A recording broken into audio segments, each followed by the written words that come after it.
하나님 말씀은 구약성경 사사기 18장 27절에서 31절까지입니다.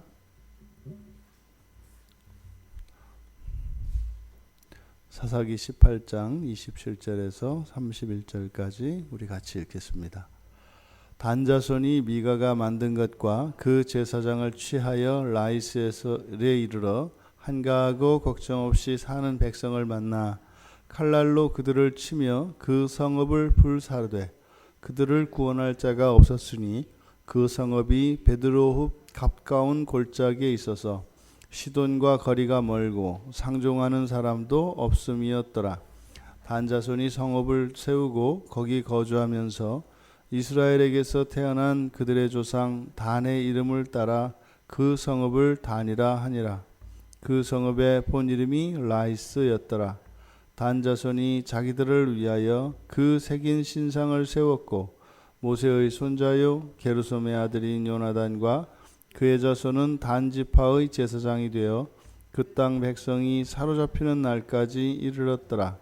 하나님의 집이 실로에 있을 동안에 미가가 만든 바 새긴 신상이 단 자손에게 있었더라. 아멘. 야곱의 12 아들 가운데 하나들인 이 단, 이제 그의 이름을 딴 이제 단 지파가 이제 이 이후로 역사의 무대에서 사라집니다. 사실 그래서 이 단 지파에 대한 이야기가 그리고 연구가 계속되고 있습니다만 더 이상은 이제 단 지파가 이제 언급되지 않습니다. 이들이 어디서 어떻게 되었고, 근데 오늘 성경은 이 단지파가 역사적으로 이렇게 실종된 것에 대해서 후대에 이 성경을 통해서 그 이유를 우리가 가늠할 수 있도록 합니다.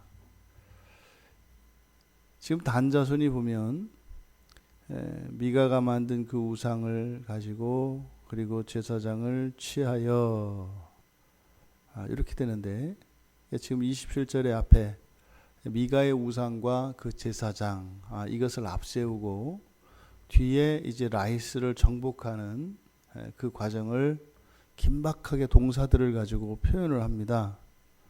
이제 보통 이 정복 전쟁을 할 때 일어나는 전형적인 표현들인데 칼날로 치고 성읍을 불로 사르고 이것이 이제 정복 전쟁 보통 헤렘 전쟁에서 하는 겁니다. 그런데 지금 27절의 시작을 여호와 하나님이 아니라 우상을 언급하고 그리고 무자격 그리고 가짜 그리고 강제로 데려온 그리고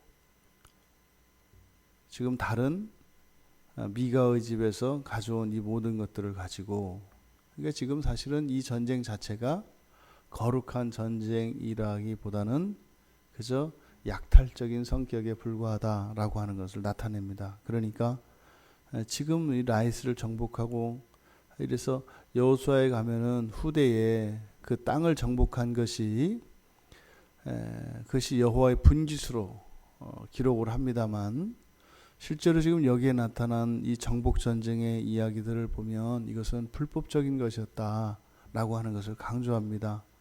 그래서 이 단은 계속해서 이스라엘의 최북단에 있는 영토 끝으로 이제 거론이 되는 단입니다. 그러니까 이스라엘의 역사 속에서 이스라엘의 땅을 이야기할 때 남쪽으로는 브엘세바, 북쪽으로는 바로 이 단을 지칭할 때 그들의 역사 속에는 씻을 수 없는 그 부끄러움과 그 죄에 대한 흔적이 남아 있는 겁니다.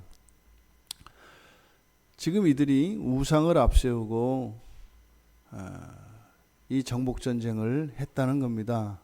근데 그 뒤에 보면 그 백성들을 한가하고 걱정 없이 사는 백성이라고 표현을 해요. 그리고 그 뒤로 보면은 그들을 구원할 자가 없었으며 그러니까 지원할 병력도 없고요. 지원할 군대도 없고요.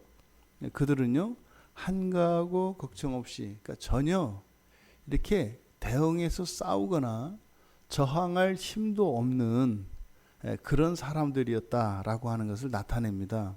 그러니까 굳이 이들을 이렇게 칼날로 치어서 죽이고 불사질러야 할 이유가 없었다는 거예요. 그런데 단지파는 그렇게 했다는 거죠.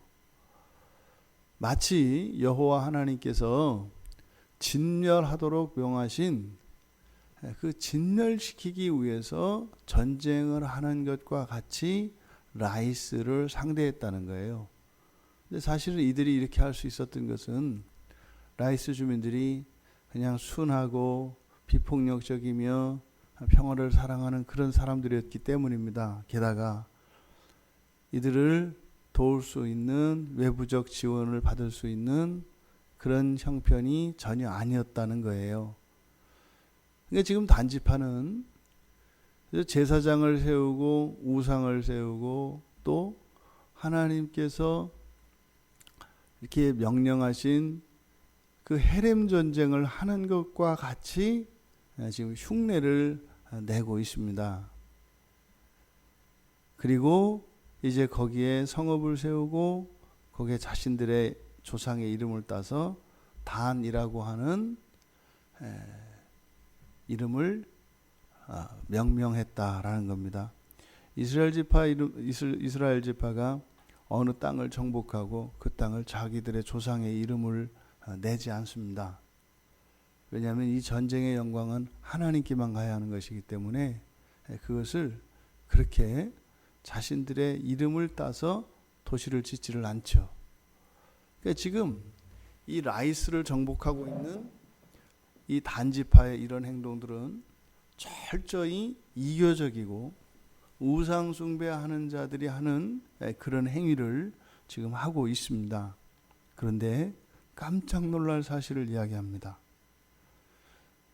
앞에서 그렇게 자격이 없는 그런 제사장으로 무자격자로 일명 그냥 레위 청년으로만 불렸던 이 사람이 모세의 손자 바로 게르솜의 아들인 요나단이었다. 이렇게 얘기를 합니다.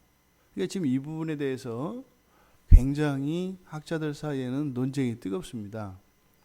이들이 거짓말로 이 레위 청년을 이렇게 조작해서 만들었을 것이다 라고 하는 견해와 뒤에 가서 이것이 사실대로 밝혀졌다라고 하는 견해,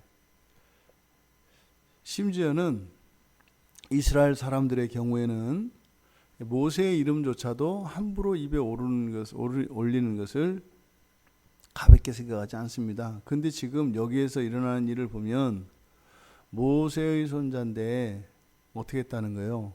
우상을 섬기다가 그냥 죽었다는 얘기입니다. 그러니까 유대인들의 입장에서는 이것을 도저히 용납할 수가 없는 거예요. 그래서 이 모세에다가 점을 찍어가지고 므낫세로 바꿔버립니다.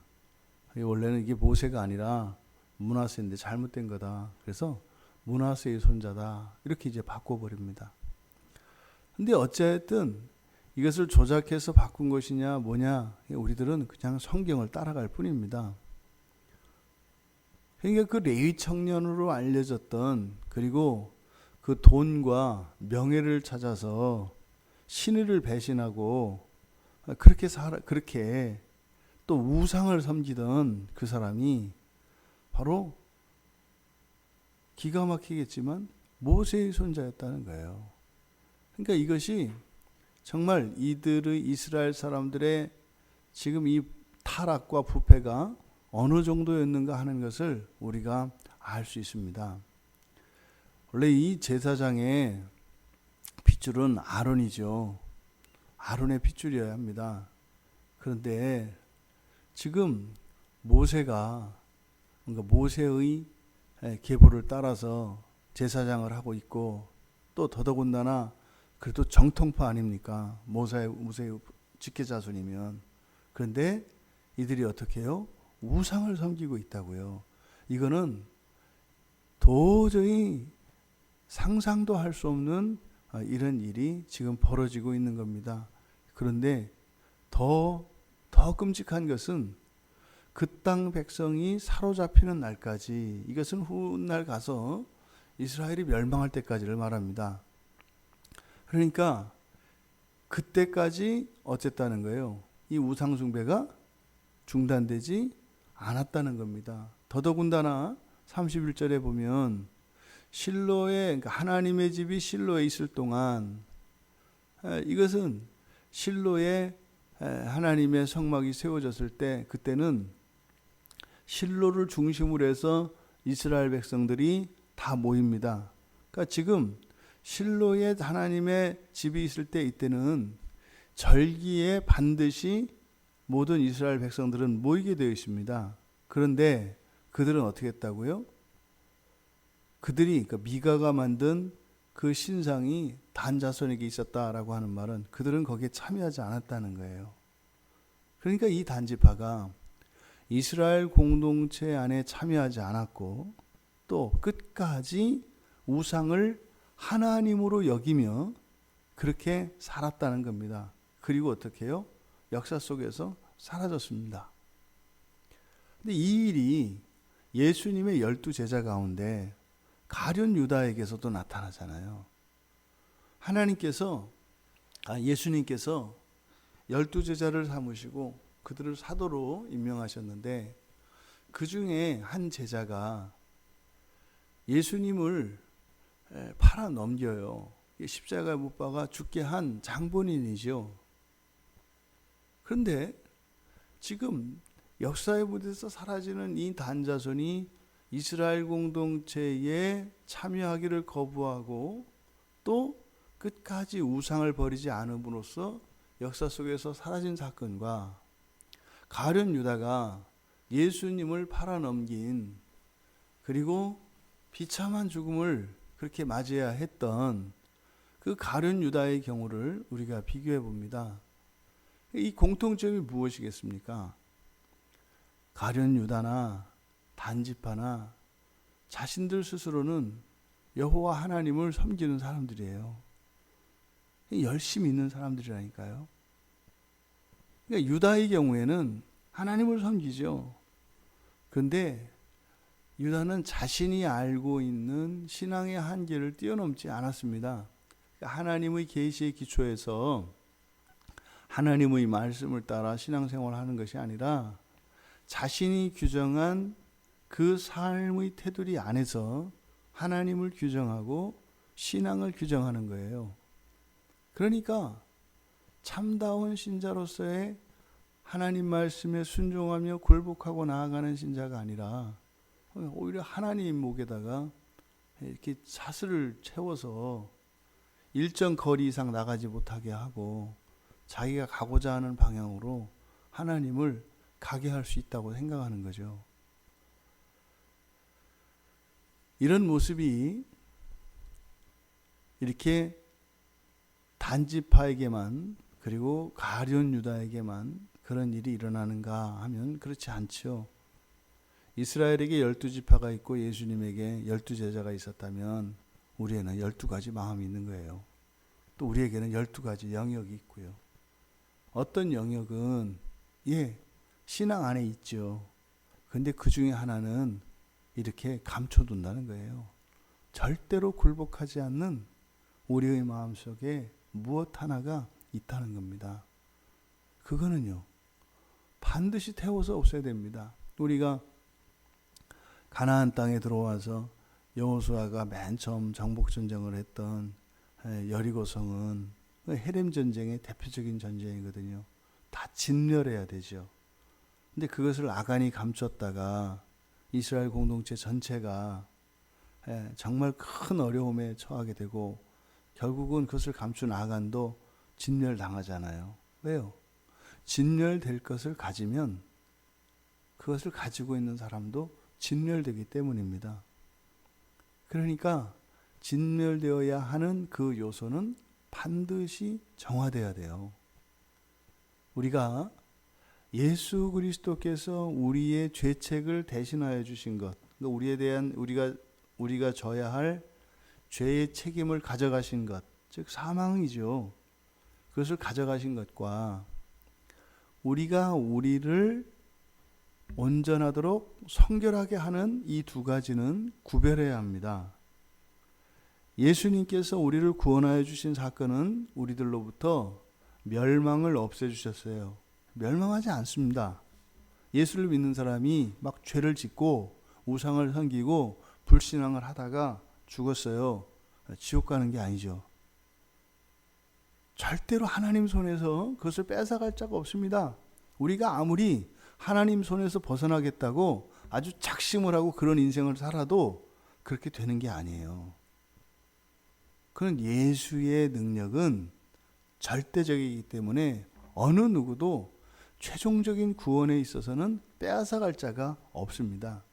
그런데 끝이 그 말이 그럼 그렇게 어떻게든 그냥 예수만 믿고 살다가 죽으면 된다 이런 얘기가 아니라고요. 그 뒤에는 반드시 성화의 문제가 남습니다. 그저 구원이 예수를 믿고 안 믿고 해서 이렇게 편가르기가 아니에요. 사는 문제라니까요. 기독교는 말입니다. 이렇게 정신적이고 영적인 부분이 강합니다. 하지만요, 우리의 현실적이고 실제적인 신앙이 기독교 신앙입니다. 우리는 완전한 그 하나님 나라에서 하나님을 대신하여 이 세상을 통치하며 살아갈 사람들이에요. 누가요? 그리스도인들은요.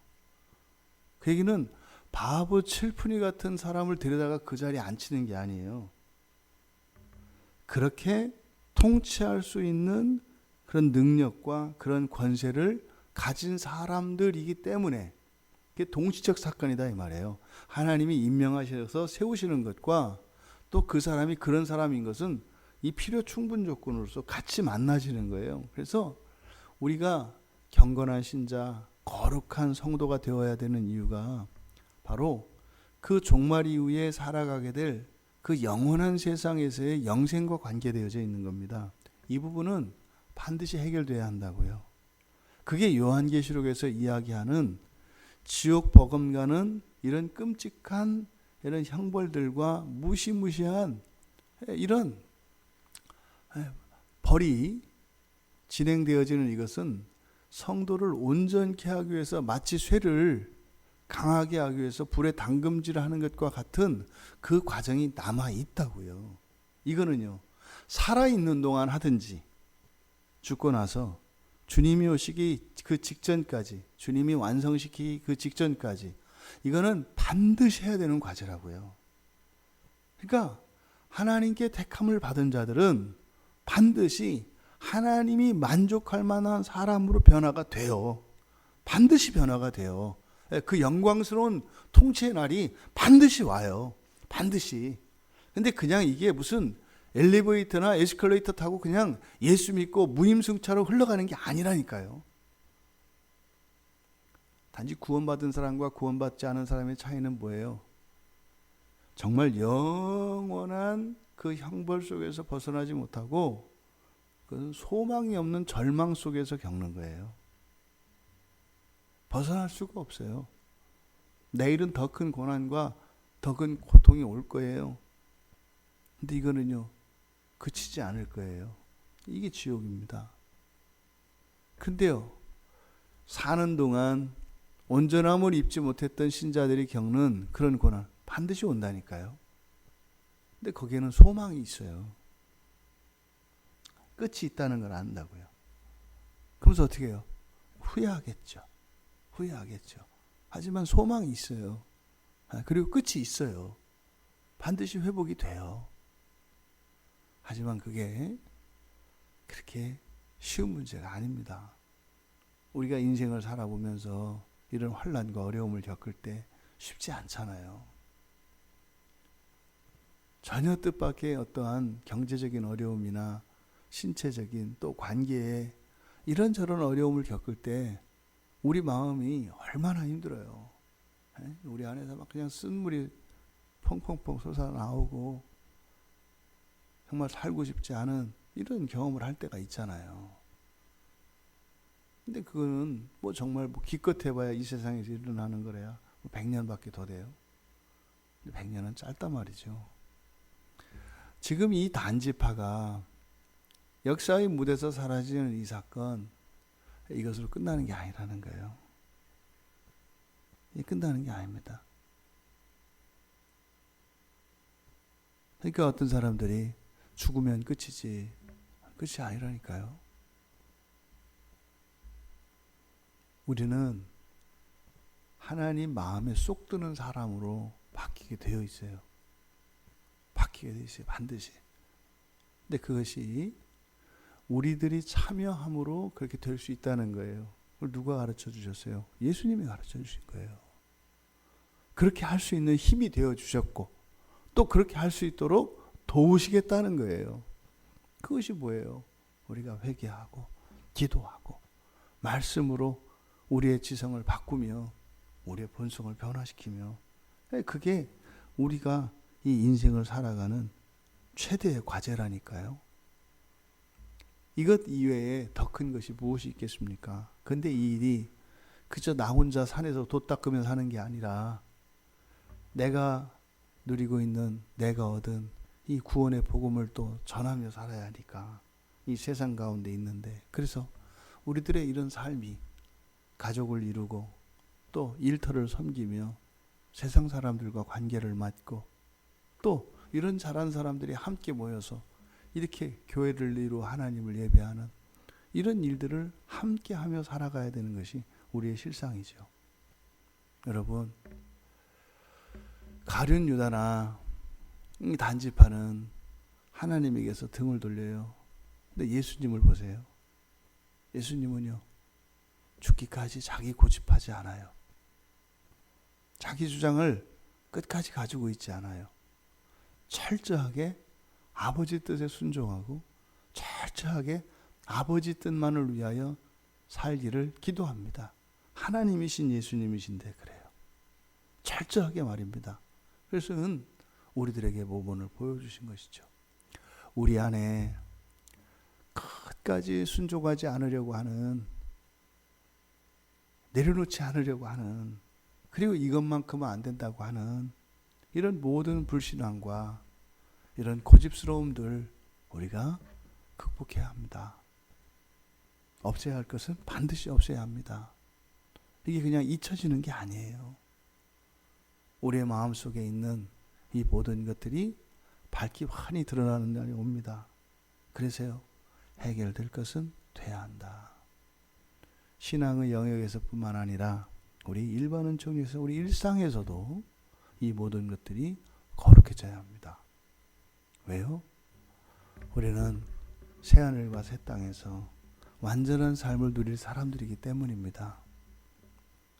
그때 그 완전함이 하나님의 일방적인 주권에 의해서 그 마지막에 되어지는 그것이 아니라 살아있는 동안, 우리에게 힘이 있고 우리에게 그럴 기회가 있는 동안 그렇게 거룩한 신자들로 여러분의 그 영광스러운 날을 위하여 살아가시는 이 한날 되시기를 주님의 이름으로 축원합니다. 살아계신 하나님,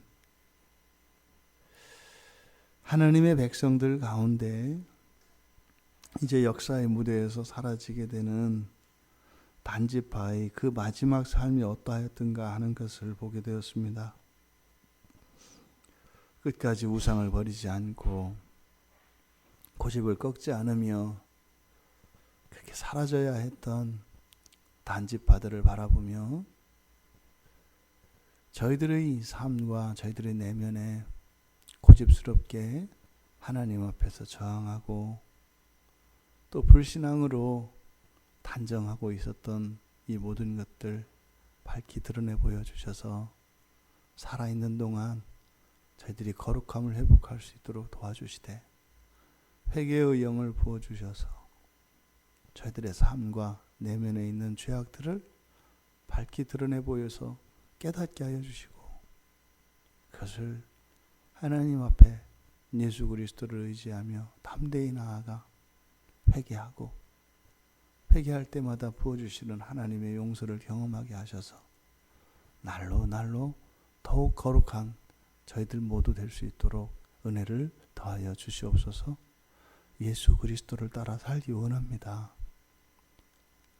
힘줄과 같이 고집스러운 것들 하나님 부드럽게 하여 주시고 두려워하며 떨고 있는 이 모든 것들 평안을 주셔서 전적으로 하나님께 모든 것을 의탁하며 나갈 수 있도록 도와주시옵소서.